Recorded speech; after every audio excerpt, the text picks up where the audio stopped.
ഇരുമ്പുവടിക്ക് തലക്കടിയേറ്റ ഒരു വീട്ടിലെ 4 പേരിൽ 3 പേർ മരിച്ചു. ഒരാളുടെ നില അതീവ ഗുരുതരം. അയൽവാസിയായ യുവാവ് വടക്കേക്കര പോലീസിൽ കീഴടങ്ങി. വ്യാഴാഴ്ച വൈകിട്ട് 6:30യോടെ ചേന്നമംഗലം കിഴക്കേപ്രം പേരേപ്പാടത്താണ് നാടിനെ നടുക്കിയ സംഭവം. കാട്ടിപ്പറമ്പിൽ വേണു, ഭാര്യ ഉഷ, മകൾ വിനീഷ എന്നിവരാണ് മരിച്ചത്. വിനീഷയുടെ ഭർത്താവ് ജിതിൻ ബോസിനെ ഗുരുതര നിലയിൽ എറണാകുളത്തെ സ്വകാര്യ ആശുപത്രിയിൽ പ്രവേശിപ്പിച്ചിരിക്കുകയാണ്. സംഭവത്തിന് ശേഷം പ്രതി കണിയാമ്പറമ്പിൽ ഋതു ജയൻ വടക്കേക്കര പോലീസിൽ കീഴടങ്ങുകയായിരുന്നു. മയക്കുമരുന്നിന് അടിമയായ ഇയാൾ മോഷണം ഉൾപ്പെടെ നിരവധി ക്രിമിനൽ കേസുകളിൽ പ്രതിയാണെന്ന് പോലീസ് പറഞ്ഞു. ജിതിൻ ബോസിന്റെ പരാതിയെ തുടർന്ന് പോലീസ് ഋതുവിനെ സ്റ്റേഷനിൽ വിളിപ്പിച്ചിരുന്നു. ഇതിനെ തുടർന്നുണ്ടായ പ്രകോപനമാണ് അക്രമത്തിനും കൊലപാതകത്തിനും ഇടയാക്കിയത്. വൈകിട്ട് ഒരു ഇരുമ്പു പൈപ്പും 2 കത്തികളുമായി ജിതിന്റെ വീട്ടിലെത്തിയ ഋതു ഭീഷണിപ്പെടുത്തിയ ശേഷമാണ് ആക്രമണം നടത്തിയത്.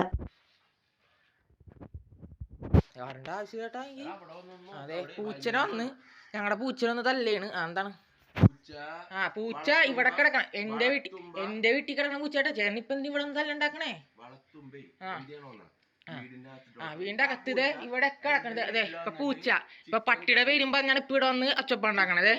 തല്ലാൻ വന്നേക്കാണ്. തല്ലാൻ അതെ അതെ ഇവിടെ കിടക്കണ പട്ടി ഇവിടെ വന്ന് കിടക്കണ പട്ടിനെയാണ് ഇവിടെ വന്നിട്ട് ഇറങ്ങണ. ഇവിടെ ഒരു വീട്ടിലും പോകാത്ത പട്ടിയാണ്.